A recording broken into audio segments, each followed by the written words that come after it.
Sevemedim kara gözlüm seni doyunca. Hep kıskandım seni elden yıllar boyunca. Kuşlar gibi ikimiz bir yuva kuralım. Ayırmasın Mevlam bizi ömür boyunca. Kuşlar gibi ikimiz bir yuva kuralım. Ayırmasın Mevlam bizi ömür boyunca. Aramıza kimse gelip girmesin.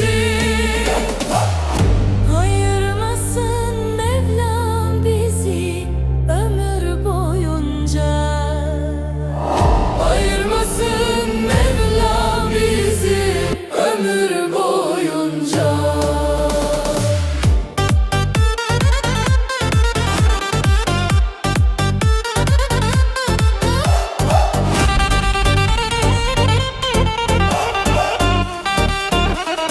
Bana cefa eden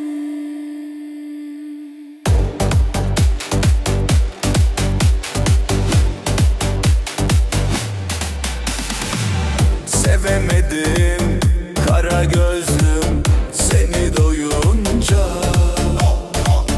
Hep kıskandım seni elden yıllar boyunca. kuşlar gibi ikimiz bir yuva kuralım. Ayırmasın Mevlam bizi ömür boyunca. Kuşlar gibi ikimiz bir yuva kuralım. Ayırmasın Mevlam bizi ömür boyunca. Aramıza kimse gelip girmesin. Ayırmasın Mevlam bizi ömür boyunca. Ayırmasın Mevlam bizi ömür boyunca.